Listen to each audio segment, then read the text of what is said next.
Asante Bwana, kwa kweli mwema, kwa kweli Baba yetu na kimbilio letu. Karibu katikati yetu Bwana, sema nasi Bwana, sema na mama huyu na kijana binti watoto wetu Bwana.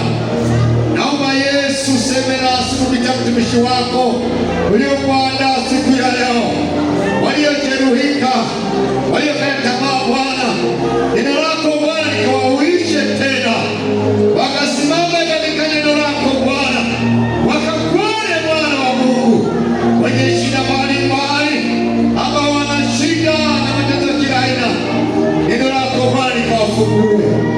Karibu Yesu, karibu Yesu, useme nasi Bwana, na ubariki. Amini kwamba utasema nasi katika jina lako Yesu.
Makofi na vigelegele.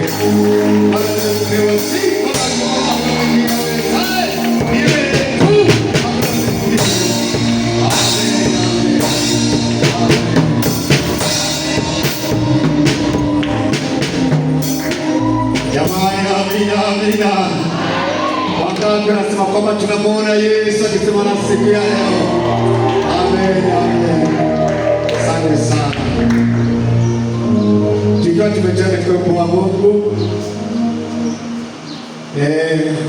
kama mnafahamu tuna mama yetu, yeye ameshakataa tusimuite kwamba yeye ni mtu wa Kongo. Yeye ni mshirika wa FPCT Pasiasi, na sisi tumeshalipokea hilo. Tumewapia kuhubiria neno, lakini tukaona kwamba na leo pia tuhubirie, maana yeye huwa anaalika kila sehemu. Kwa kuwa tumemuona, tumtumie. Si sawa jamani? Si sawa? Basi ni heshima yangu kumwalika. Karibu sana mama, na Mungu akubariki.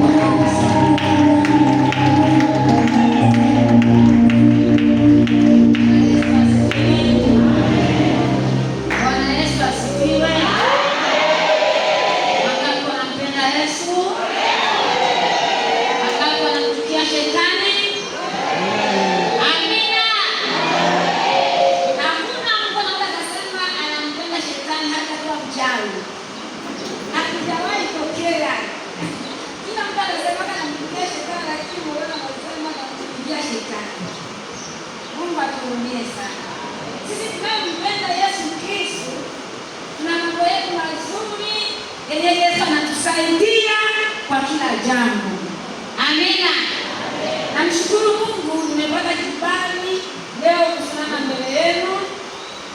Jumapili nilikuwa haraka kwa sababu ya mambo mengine yalikuwa yameingilia na mchakato wa ndoa, lakini leo natoa salamu za watu wa Bunda. Mpokee salamu hizo. Bwana Yesu asifiwe sana.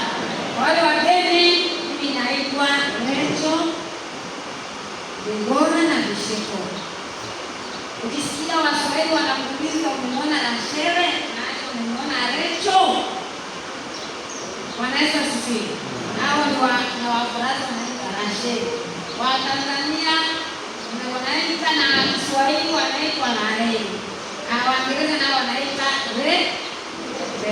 Nasikia hautasahau hizo majina.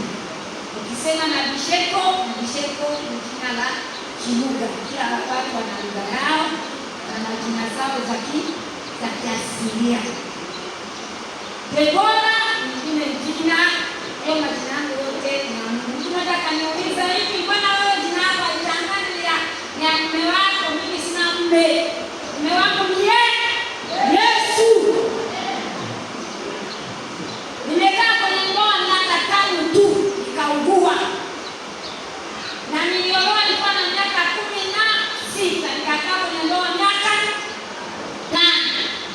Basi kama niambia kama weka jina mwanaume hapo. Mwanaume akabaki kijana akaoa na mke wake akaoa. Mimi na Yesu wangu. Umenielewa?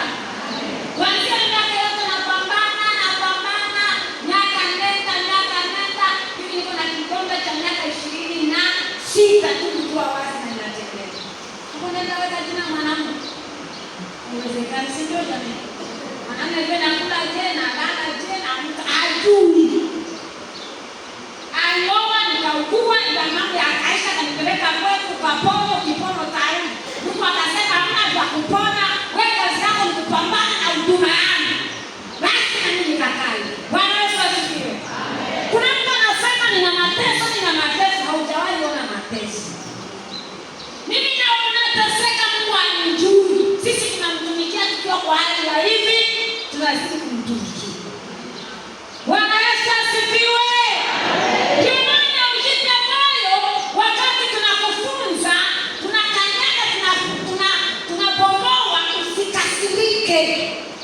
Hatuna huduma nyingine, hatuna kazi nyingine. Kazi yetu ni kuweka watu kwenye mstari. Tukishamaliza kazi tunakata roho tunaenda mbinguni. Sasa dunia ikutupenda, Yesu akaona tutumikie. Bwana Yesu asifiwe. Ndio maana usiwaze mambo mengi. Usinichukulie bure ninapokuona. Acha nikwambie maneno mawili matatu kwa hiyo maneno. Nimemzaa mtoto wa kwanza mchawi akamuua, mtoto wa pili mchawi akamuua, mtoto wa tatu mchawi akamuua. Unanielewa? Shetani akapaka, akaona hapa haijaumia vizuri, akaleta nyama ya mtu, kitofu cha mtu akaweka kwenye chakula. Nikala, tumbo ikaanza mzimba. Tumbo ilipofika, shetani akasema hapa nimemweza, hapa ni kufa tu. Na mimi sikumwacha Mungu. Sikuenda kushoto wala kuume. Mimi nilikuwa mwimbaji kuanzia nikiwa miaka 8 mpaka hivi. Uimbaji wangu ukawa naongea na Mungu. Haiwezekana leo akafa kwa sababu ya mchawi na alitumikia. Tumbo ilivimba, ikavimba. Watu wakawa wananiacha ndani, wanatoka, wanaenda, wanarudi, nikiwa hapo siamki. Mbingu zikanitembelea usiku, nikaona mtu anakuja ananigusa tumbo.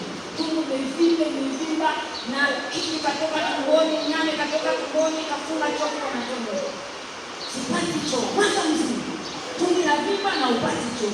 Na nyama ya mtumbo iko nje. Ukisikie moja kuongelea kiu usikione. Hii uso wangu utakuwa kazeka miaka 100 na kitu. Ukiona njiani watu wanasema huyu aliyeloga huyu mzee hana akili. Kwa nini alipoteza uchawi wake kwa kazee kama ana hata? Mwili inakuwa mzee. Unachezeka na mwili wa uchawi wako. Na ongea wa mama mnaojikwatoa mnakuwa kama pepo. Nimelelewa mwili wa uchawi kweli. Mwili kukuma utaona kazi ni mbaya. Utapambana na Yesu. Unamkuta mtu anajikwatoa na unamkuta njiani hii ni chini. Mungu atusamehe. Tunapaswa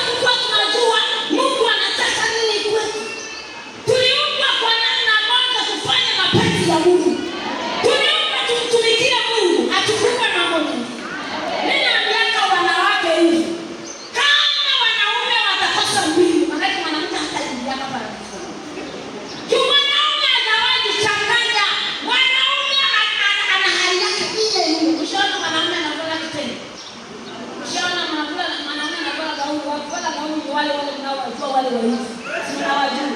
Lakini wanaume aliokoka ndio wana maswali zao, maswali zao. Lakini wanawake wale badilike kama kinyongo, wale na suruali, au tapeliza. Mara wanachukua nywele za bandia, mtu aliyefariki nywele zake wanaleta sokoni. Mzungu alifariki na nywele akazikata. Ile mila ya wazungu wa mtu sana unabandika kichwa. Unalala na mapepo ya mwisho kichwani. Kielewe mwili wake. Mungu aturehemu. Hivi ninaeleweka.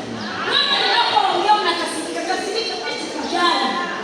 Unajua wewe uniita kazini. Sawa, kaunilishaji. Usuru kanikasirika ndio. Amen. Kama watu natambuka wao. Kama mtu anaishi miaka 26 tu ndio wazapa hapo wazi. Ni kila chakula natoka mpaka mtu akakasikia. Kasikia Mungu aliyeniweka hivi.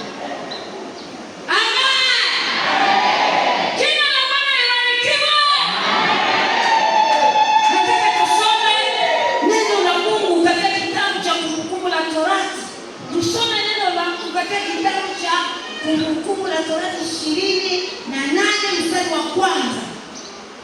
Kichwa cha neno cha leo kuonya kukusikia sauti ya Mungu kuliko kusikia sauti za watu. Kusikia sauti ya Mungu, hata mchungaji wako hutasikia sauti yake, hata mama yako hutasikia sauti yake, hata mume wako, hata mke wako. Sikiliza sauti ya Mungu.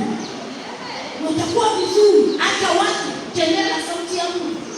Biblia inasema mtumishi, itakuwa utakaposikia sauti ya Bwana Mungu wako, ndio kwa bidii, ndio kutunza kuyafanya maagizo yake yote nikuagizayo leo, ndipo Bwana Mungu wako atakapokutukuza juu ya mataifa yote ya duniani. Utakaposikia sauti ya Mungu na kutembea maagizo ya Mungu, ndipo Mungu atakapokutukuza katika mataifa. Bwana Yesu asifiwe. Mungu anatukuza mtu katika mataifa wakati unanyenyekea na mtumikia kwa moyo.